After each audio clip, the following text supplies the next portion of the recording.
This program is designed to provide general information with regards to the subject matters covered. This information is given with the understanding that neither the hosts, guests, sponsors, or station are engaged in rendering any specific and personal, medical, financial, legal, counseling, professional service, or any advice. You should seek the services of competent professionals before applying or trying any suggested ideas. The information contained in this podcast is intended for informational purposes only and is not a substitute for individual professional legal advice.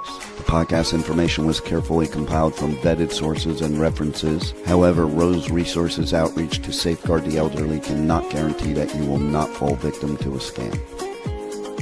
Let's talk about scams. It's the must-listen show for anyone who wants to protect themselves and their loved ones from scams. Every Tuesday at 8 a.m. Pacific Time on K4HD Radio, Joyce Petrowski, founder of Rose, and her guests will provide valuable insights and practical tips on how to recognize and protect yourself from scams. And now, here is your host, Joyce Petrowski.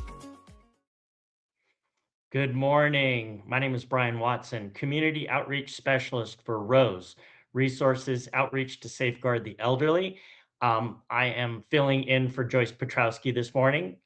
She's going to be out next week as well, and then Joyce will be back. And so welcome to Let's Talk About Scams. We have a guest today, and I'll introduce him in a second. And the title of the show today is How Agents Investigate Pig Butchering and Other Scams. So we like to bring on people that are subject matter experts, and today that is the case as well. So today's guest is Christopher Scheer. He's a special agent with IRS Criminal Investigation. He was in the studio a second ago. Let's see if he's still there. There he is. Excellent. Can you hear me? Can you hear me, Christopher? Yes, I can. Can you hear me all right? Beautiful. Thank you. So let's introduce you properly. So Christopher is graduated from the University of Wisconsin in 2007 with a degree in finance, investments, and banking. He worked in the private sector until about 2017, and then he was hired by the FBI as an intelligence analyst. And then in 2020, he became a special agent with IRS Criminal Investigation. He is currently assigned to IRS's Criminal Investigation's Phoenix Financial Crimes Task Force. And he's also a member of the FBI's Phoenix Cyber Task Force. He's worked a variety of cases, including Paycheck Protection Program fraud, healthcare fraud, money laundering, and crypto investigations, and that's why we have him here today. I'm proud to say that Christopher is a former colleague of mine at the Phoenix field office with IRS Criminal Investigation. We worked together for about 3 years before I retired. Christopher has a reputation for both being very smart and hardworking, and I thought it would be good to tap into his technical expertise today. So good morning, Christopher. Morning, Brian. Thanks for having me. Hey, so how long have cryptocurrency ATMs been in existence? So they originated back in the mid-2010s. I think 2013 was when the first one was installed. That was in Canada. The first one in the U.S. appeared in 2014, and they've really ballooned in number since that time. Today, there are over 30,000 ATMs within the United States. Approximately 600 of them are here in the state of Arizona. So tell me how they work. So a crypto ATM is very similar to, what most of us understand is an ATM where you go and get cash using your debit card. So it's a physical machine, and you typically find these in convenience stores, gas stations, liquor stores. But you can walk up to these machines, and you have two options. Typically, you can put in cash, or you can use a debit card to purchase typically Bitcoin, but there are some machines that allow you to buy other cryptocurrencies such as Ethereum. So you can just put in your cash, and you tell it where you want the Bitcoin to go. So if you have a wallet, let's say at Coinbase, you can typically get a QR code that you would scan on the Bitcoin ATM. And that's basically telling the machine, hey, this is where I want the crypto to go once I purchase it. So how much do they charge to use them? Are there any fees associated with using a cryptocurrency ATM? There are definitely fees, and they are high. They're much higher than purchasing crypto via Coinbase, for example. These ATM machines are going to charge you anywhere typically between 10, 20, 25% of what you're purchasing. So the fees are very high compared to maybe 1 or 2% that you would pay purchasing through Coinbase or Binance. So the fees are... I'm sorry about that. Sorry to step on you. So if I'm at home, I could purchase cryptocurrency through my laptop or through my own phone, couldn't I? For sure. You could, using a laptop, you can go to Coinbase. I'm using Coinbase a lot, but there are many exchanges that would offer this service. They all have apps, that you can download onto your phone. So you could use your phone, just laying in your bed. You can sit there and purchase cryptocurrency if you want. Typically, you would have your bank account tied to your virtual currency account, and then that would allow you the ability to purchase whatever cryptocurrency you want. Bitcoin is by far the most popular. Ethereum is also huge, but there are literally thousands of different coins that you could purchase. Now, these ATMs that are located at convenience stores and liquor stores and malls and all over the place, and you said there's 600 of them in Arizona alone. Can you withdraw cash from these ATMs, or they don't work that way at all? I don't know if all of them work that way, but some, yes, you definitely can. You can actually sell cryptocurrency and obtain cash. Which scams involve the use of cryptocurrency ATMs by the scammers?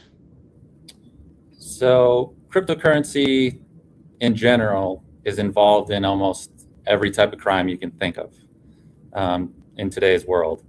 Using ATMs specifically, you're going to see a lot of impersonation scams or imposter scams, which we can get into. There's, the romance fraud, investment fraud, where people are convinced to, purchase cryptocurrency. And that's one way that the scammers facilitate that. They direct the victim to these different ATM, kiosks where you can just put in as much cash as you want to purchase crypto. In those cases, the QR code is typically provided by the scammer to the victim.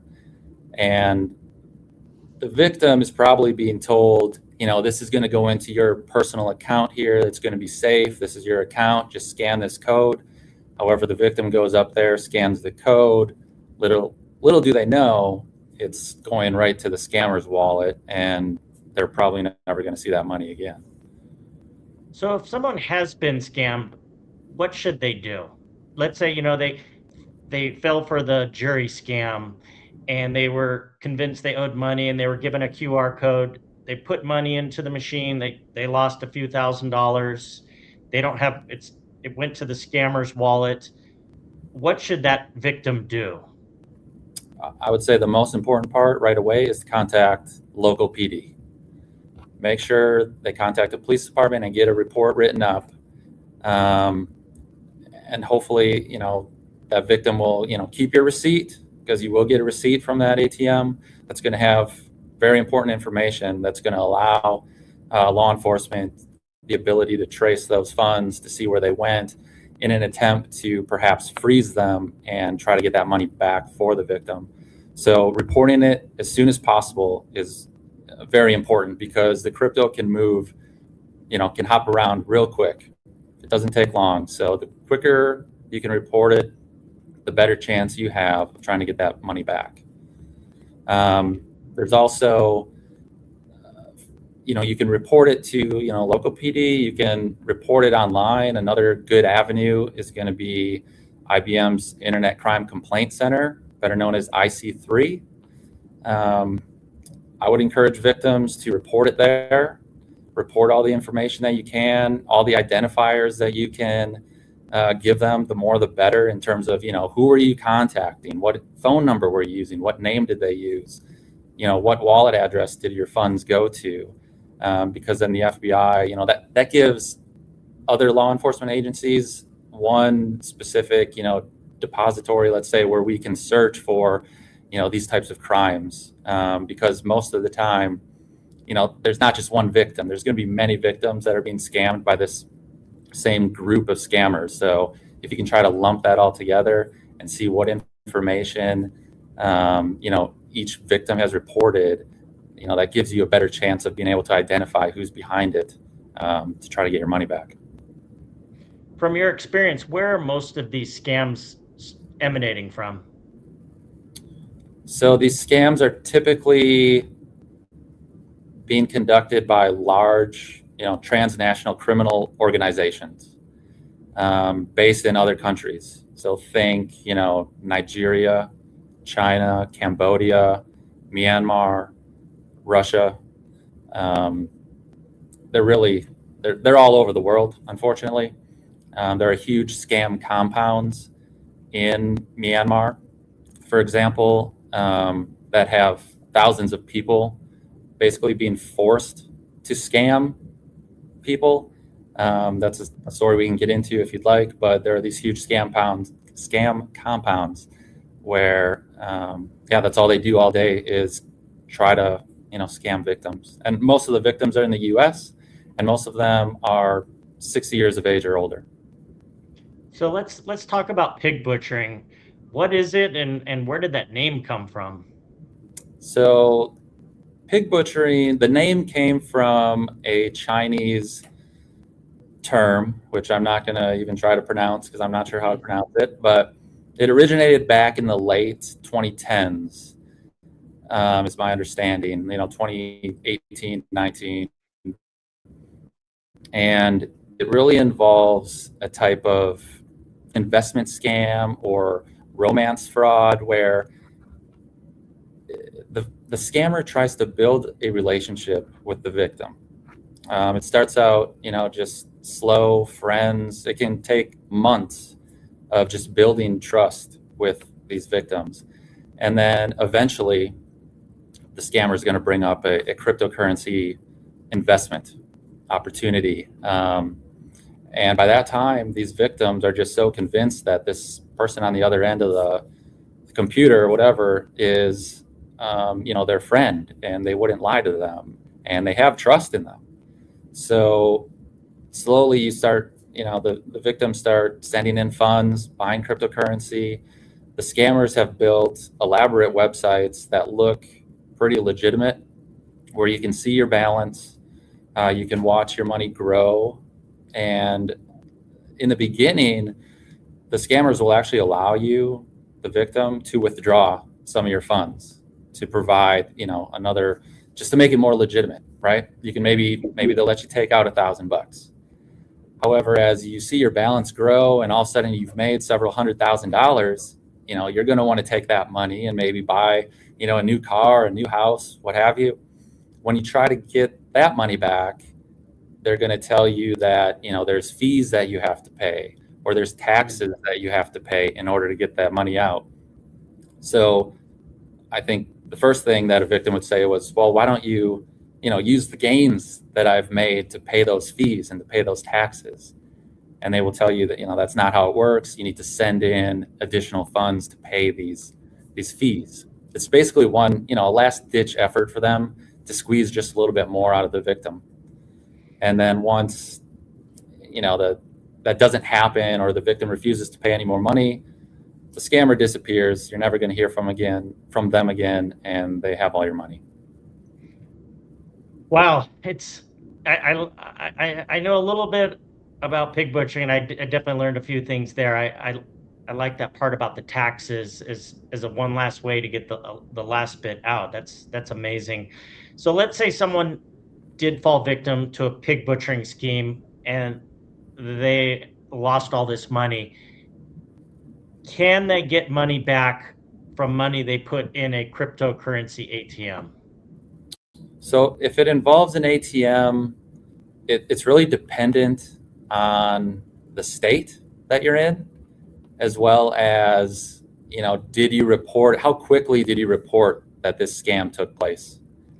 Because I know there's some instances where, there's state law that says these crypto ATMs have to reimburse victims as long as they reported it, within a certain time period, say 30 days. And so they have that police report and they can show that to the Bitcoin ATM operator. But typically, maybe you're able to get some of the fees back. So, if you put in $200,000, maybe you can get some of the fees back that you paid when you, bought all that crypto.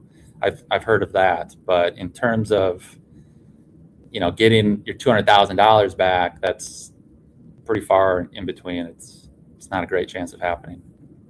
Right, and like you shared, this is a long play scam. They build trust, and it's over a long period of time where you've sent in that money, and it can be moved multiple places, and it's so hard to track. What do you tell victims that have lost money? I'm sure you've met people face to face or on the phone that have lost money in one of these scams. What do you tell them? Yeah, I have, and unfortunately, it's a difficult conversation to have because like we talked about, right? The scam, they've been talking to this person for months, possibly over a year, who knows? So they have this relationship with this person.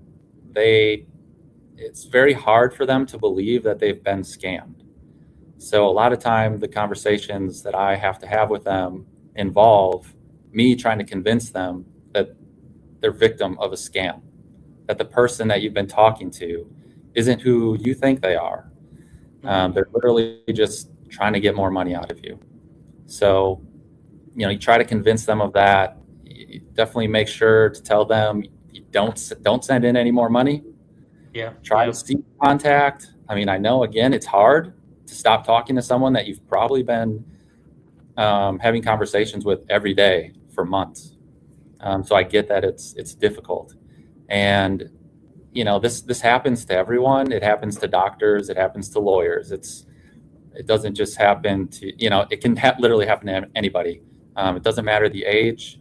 I know the elderly are certainly more vulnerable, and they're targets because likely, they have at their point of life, right? They have probably a significant retirement savings account, for example.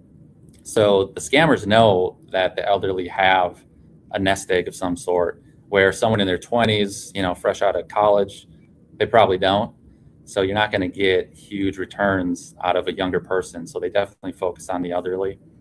But yeah, and like you said, it is hard you can trace the funds, see where they go, and hope that you're able to freeze them.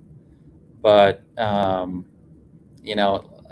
money moves so fast and it ends up overseas in someone's account in a country that probably isn't going to be, willing to work with U.S. law enforcement.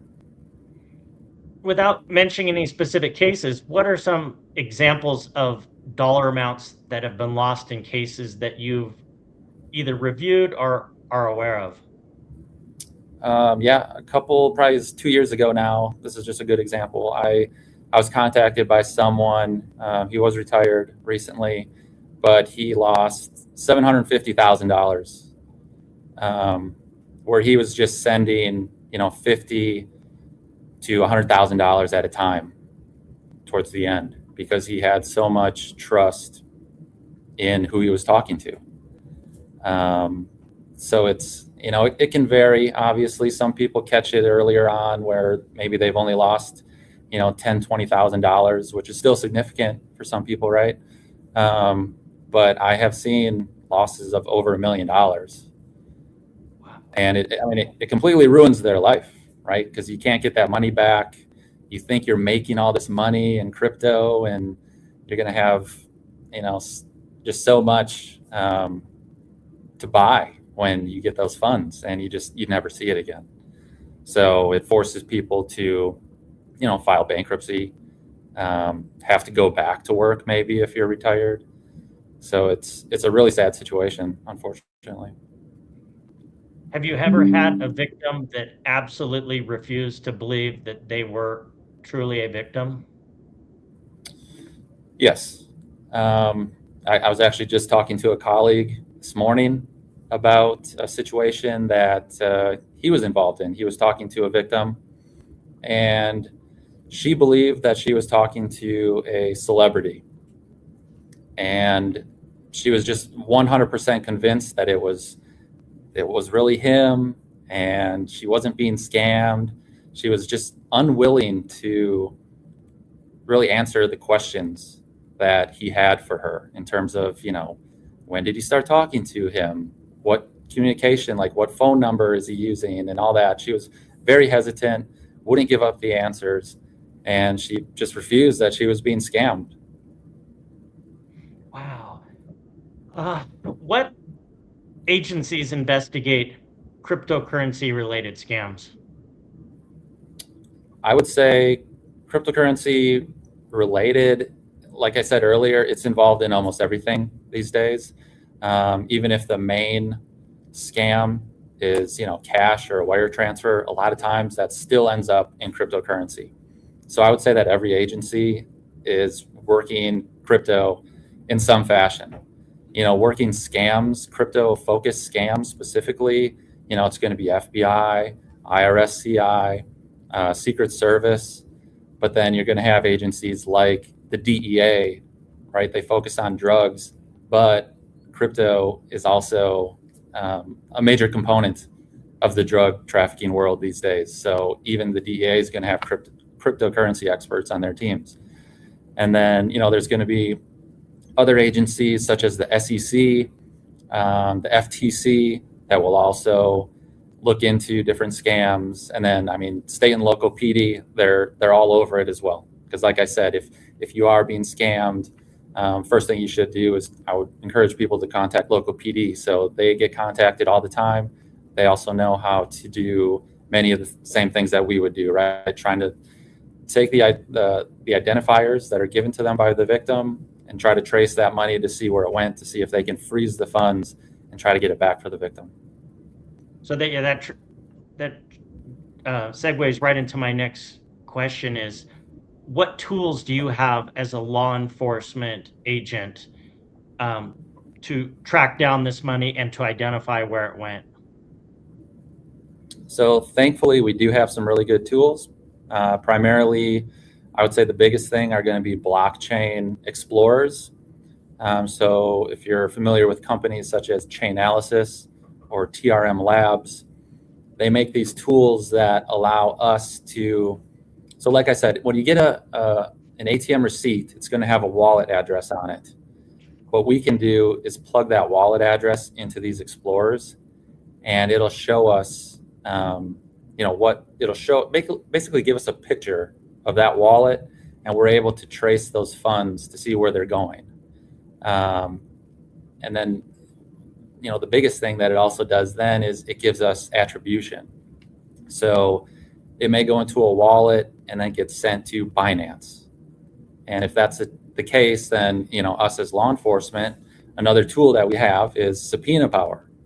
So if we have an open investigation, we can issue a subpoena to Binance to have them tell us who owns that wallet at Binance where these funds went into. So those are huge. Within IRS CI, we have cybercrime units, or CCUs. We have two of those.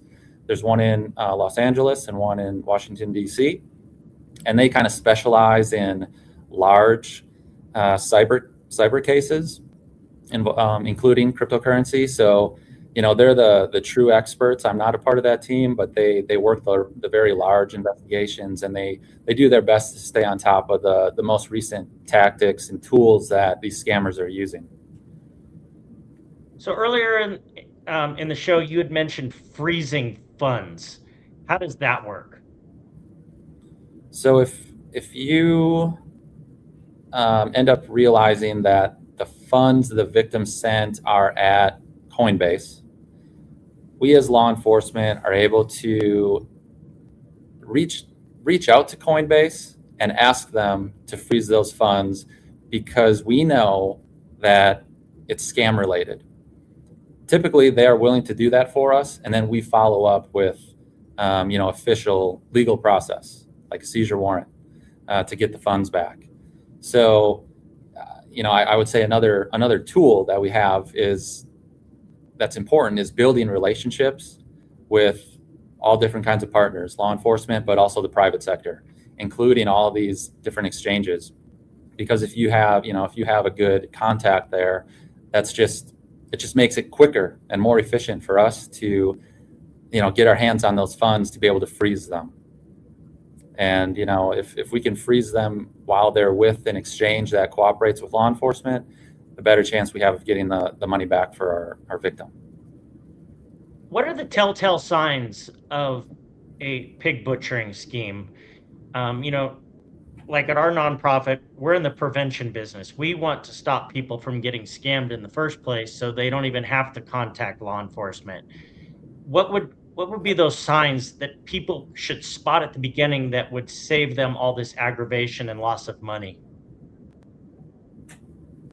So pig butchering scams typically start with unsolicited text messages or some sort of unsolicited contact, maybe an email. So if you receive a text message from a number that you don't recognize, or if you receive a phone call from someone that, it says spam, don't answer it. Don't reply to the text message.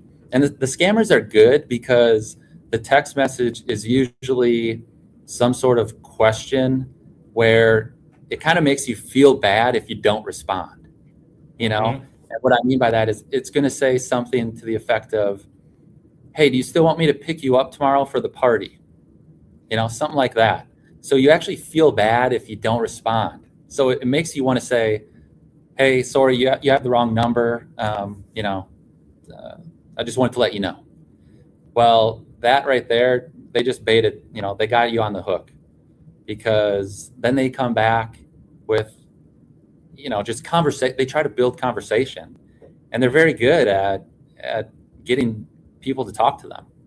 And that's how this starts. So definitely look out for these, just unsolicited text messages or emails. Don't click on any links that you're not familiar with. Those are going to be the big things in the beginning. And if you do start talking to someone and all of a sudden they say, hey, let's move over to WhatsApp or Signal, right? One of these encrypted messaging apps, that's another sign. Okay, just don't fall for that. Right, because then at what point, how do they bring up the idea of investing in cryptocurrency? Yeah. So like I said, it's not going to happen quick. Okay. They will build this relationship over weeks or months. And it'll be daily conversations. Just what are you doing today? What do you have going on? What are you doing after work? What do you do for work? Right. And they're not all, some are romance related, right? There might be a pretty girl on the other end talking to a gentleman victim. But they're not all romance scams. There are also just friendships that are built. And by the time the scammer knows when they have the comfort, right, with their victim. And then all of a sudden they're just going to bring up like, hey, my uncle, he's an investor, and he's built this, cryptocurrency algorithm that is just amazing at knowing when to buy and sell. And we've made so much money. Since we know each other so well and we've become friends, I kind of want to offer this to you if you're interested. Wow. I mean, they're not going to be pushy at first, but they'll keep bringing it up. And eventually, the victim is going to see how this person is living. Maybe they're driving around in a Bentley. Maybe they have a great penthouse suite, in New York or something, right? And that just makes the victim want that life as well, typically. So eventually they'll start investing. Wow, that's they're so creative, and there's so many different ways that I've heard that people approach. And that's the the way you just described it there was a slightly different angle, and I appreciate you sharing that. So let's say you have a friend or a family member who you suspect is being dragged into a pig butchering scheme. How do you extricate them before they lose everything? I mean, it's tough because you need to have a difficult conversation with them, right? You really need to. I mean, I being in the position that I'm in, I've seen this scam play out. I know the signs, so I have the education and the knowledge that I can share with them to hopefully convince them that it's a scam, right? That this is happening all over the world, that I've seen the signs. I know that this is not real. So it's doing your best to convince them that the relationship that they've built with this scammer is false. You can show them news articles, right? I mean, you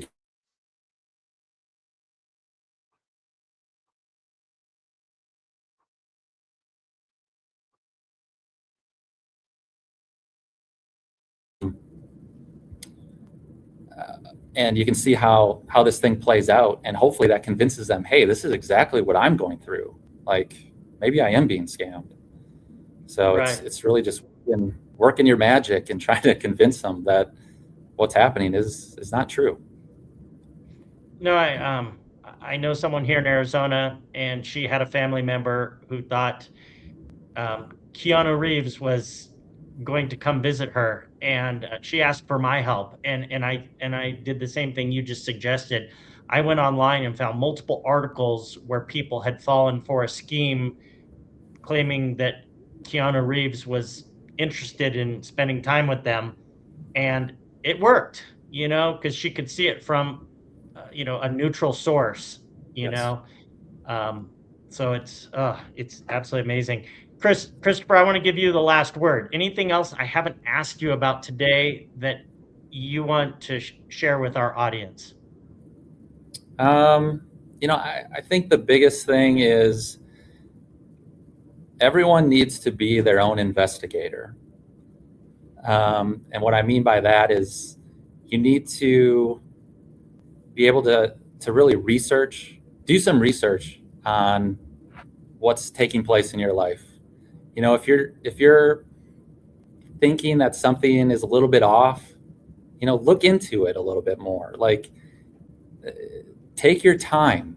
Do not rush. That's one thing that I don't think I brought up at any point yet is there's usually a sense of urgency that, especially when it comes to the ATM related scams, right? The scammer is trying to quickly make the victim go to the ATM and put in money as soon as possible. So if something like that's happening, you just take your time. Okay, there is no warrant for your arrest if you don't pay some fine in crypto. Like that is not a thing. So just take your time, think things through, discuss it with family members if you're comfortable doing that. If you haven't, I think a good rule of thumb is to not send money to someone you've never met, face to face, or someone you're not familiar with. Okay, no government agency is going to make you pay some sort of fine or fee in cryptocurrency. That's just not going to happen. So, like I said, just try to be your own investigator because unfortunately, there's not enough of us. Okay, Mm-hmm. I wish there were more. As you know, right? There's never enough of us. There's never enough funding. So we can't help everybody, but we can do our best to try to educate and get the word out there, so people don't fall for victims such as these. Thank you. So before we close out, I just want to tell everybody what we're doing next week on the show. We have another guest. It's my new friend, Rachel, who I met at a senior expo.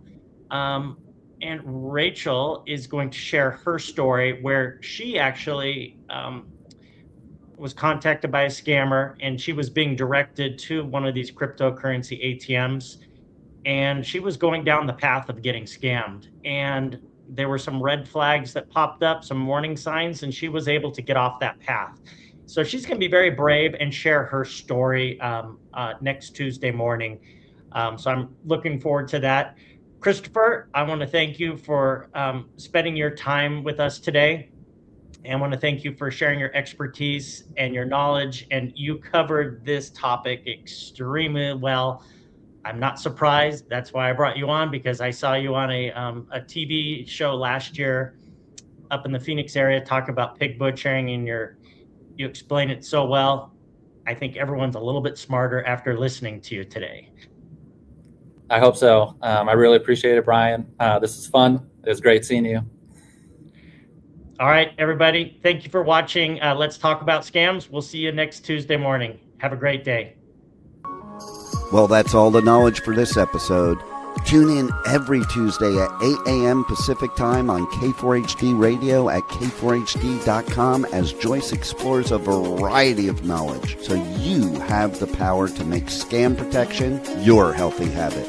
And until then, feel free to reach out to Joyce and let's talk about scams.